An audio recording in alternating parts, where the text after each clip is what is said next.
Hi friends, welcome to my channel. ఇప్పుడు నేను చదివి వినిపించబోయే చందమామ కథ పేరు పరువు తీసిన పాయసం. ఒక గ్రామంలో చలమయ్య అనే పెద్ద కామందు ఉండేవాడు. అతనికి స్వార్జితం పిత్రార్జితం బోలెడు ఉండేది. కానీ అతను పరమలోభి. అయితే ఈ సంగతి ఊరివారికి తెలియదు. అతను చాలా గొప్పవాడని, తన పంక్తిని ఎవరన్నా లేనిదే భోజనం చెయ్యడని అంతా చెప్పుకునేవారు. ఎందుచేతనంటే ప్రతిరోజు మధ్యాహ్నం వేళ తాను భోజనం చెయ్యబోయే ముందు చలమయ్య వీధివాకిట నిలబడి నలుగురు వినేలాగా, నా వెంట భోజనం చెయ్యటానికి అభ్యాగతి ఎవరూ లేరే అనేవాడు.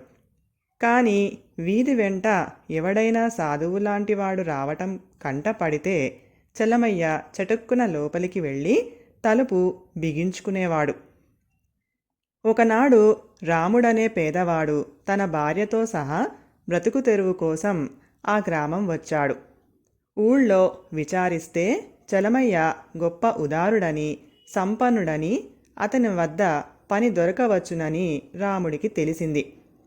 రాముడు చలమయ్య ఇంటికి వెళ్ళి తనకు తన భార్యకు పని చూపిస్తే చలమయ్య ఇచ్చే జీతంతో పొట్ట పోసుకుంటూ బ్రతికి ఉన్నంతకాలము చాకిరీ చేస్తానని అన్నాడు.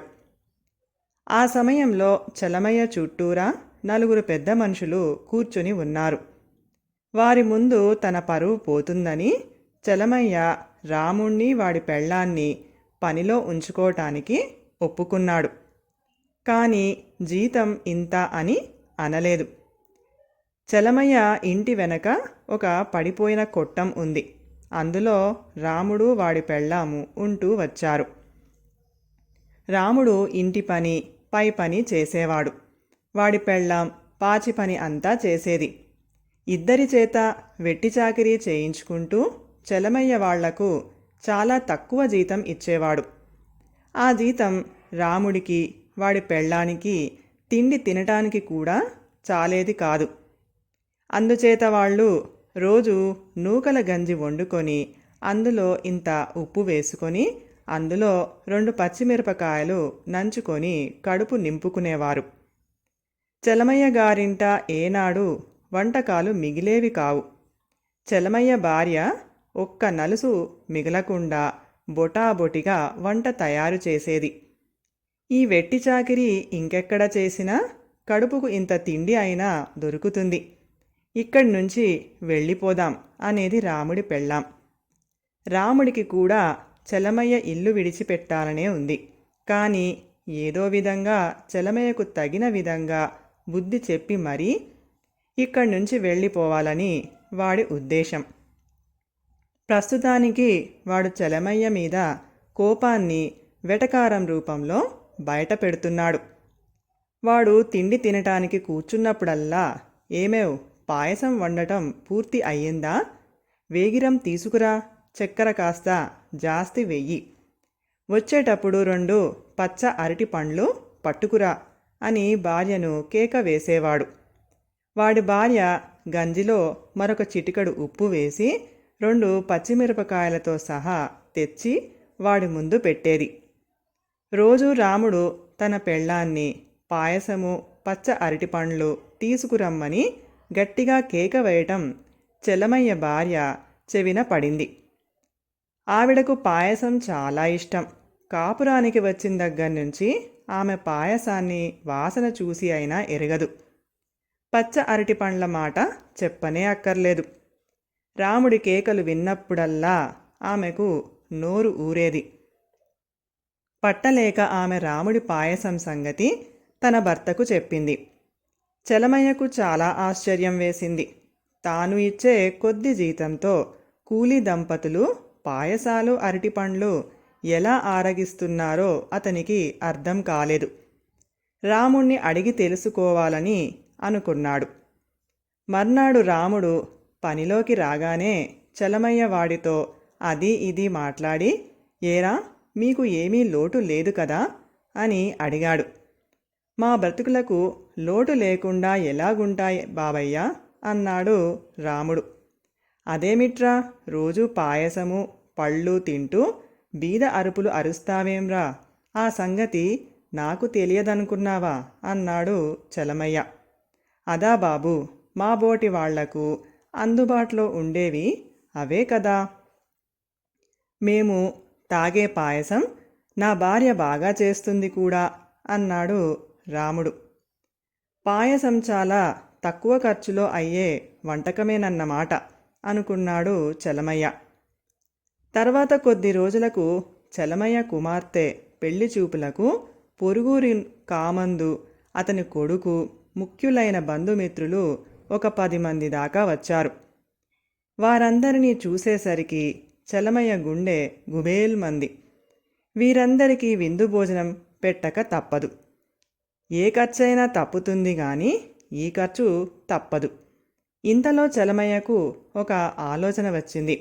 అతను రాముణ్ణి పిలిచి, ఒరే రాముడు, వెంటనే బజారుకు పోయి పాయసానికి కావలసిన సామాన్లు కొని నువ్వు రోజూ తినే పచ్చ అరటిపండ్లు కొనుక్కునిరా. ఆ పాయసం నీ భార్య చేతనే వండించు. ఖర్చు మాత్రం సాధ్యమైనంత తక్కువలో పోని అన్నాడు. చలమయ్యకు బుద్ధి చెప్పే అవకాశం రాముడికి దొరికింది. వాడు బజారు నుంచి కొద్ది చిల్లర సామాన్లు తెచ్చి తన భార్యకు రహస్యంగా చెప్పి అతిథులకు వంట చేయమని పంపాడు. అతిథులు పెళ్లి చూపులు, ఇతర లాంఛనాలు పూర్తి చేసి భోజనానికి కూర్చున్నారు. చలమయ్య భార్య వడ్డనకు రావటానికి సిగ్గుపడి ఆ పని కూడా రాముడి పెళ్ళాన్నే చెయ్యమని అన్నది. అందరికీ ముందు పాయసం వడ్డించు అని చలమయ్య రాముడి పెళ్ళాన్ని ఆజ్ఞాపించాడు. రాముడి పెళ్ళాం నూకల గంజి పాత్ర తీసుకొని ఒక్కొక్కరి విస్తర్లోనూ గంజి, ఉప్పు, పచ్చిమిరపకాయలు వడ్డించసాగింది. తన విస్తట్లో పడిన పదార్థాలు చూడగానే పెళ్ళికొడుకు తండ్రి పరందామయ్య ముఖం కందగడ్డలాగా అయిపోయింది. వడ్డన ఇంకా తనదాకా రాకమునిపే అతిథుల వాలకంలో మార్పు గమనించి చలమయ్య, ఏమిటి బావగారు ఆలోచిస్తున్నారు? అది పాయసం లెండి, మీకోసం ఇవాళ ప్రత్యేకంగా చేయించాను. చల్లారకముందే భోంచెయ్యండి, చల్లారితే బాగుండదు అన్నాడు. పరందామయ్య ఆగ్రహంతో విస్తరి ముందు నుంచి లేచి, భలేవాడివయ్యా, మమ్మల్ని ఇంతగా అవమానిస్తావా? నీతో సంబంధం చేసుకుంటే మా పరువు గంగపాలే. నూకల గంజి పోసి పాయసమంటావా? మాకు పాయసం ముఖమే తెలియదా అంటూ తన వారి అందరినీ లేవగొట్టి తన వెంట తీసుకొని పోయాడు. ఈ సంగతి క్షణాల మీద ఊరంతా పొక్కిపోయింది. చలమయ్యకు రాముడి మీద, వాడి పెళ్ళాం మీద భరించరాని ఆగ్రహం వచ్చింది. అతడు రాముడి మీద విరుచుకుపడి, త్రాష్టుడా, నీ పెళ్ళాం చేత పాయసం చేయిస్తానని చెప్పి నూకల గంజి పోయించి నలుగురిలోనూ నా పరువు తీసావు కదరా అంటూ అరవసాగాడు. వాకిట పోగైన నలుగురు సంగతి వివరంగా గ్రహించారు. రాముడు మాత్రం తాపీగా, గతిలేని వాడికి గంజే పాయసమని మీకు తెలియదా? మీరు ఇచ్చే జీతం డబ్బులతో మాకు నూకల గంజికి మించిన పాయసం ఎలా వస్తుంది? మేము రోజూ తాగే పాయసమే కదా మీరు చెయ్యమన్నది. మధ్య మా తప్పేముంది అన్నాడు. చలమయ్యకు తల తీసేసినట్టయింది. అతనికి తగిన శాస్తి చేసినందుకు రాముణ్ణి ఊళ్ళో వాళ్ళు మెచ్చుకున్నారు. కథ సమాప్తం. ఈ కథ గనక మీకు నచ్చినట్లయితే ప్లీజ్ లైక్ చేయండి, షేర్ చేయండి. మరిన్ని మంచి మంచి కథల కోసం మా ఛానల్ని సబ్స్క్రైబ్ చేసుకోండి. Thank you.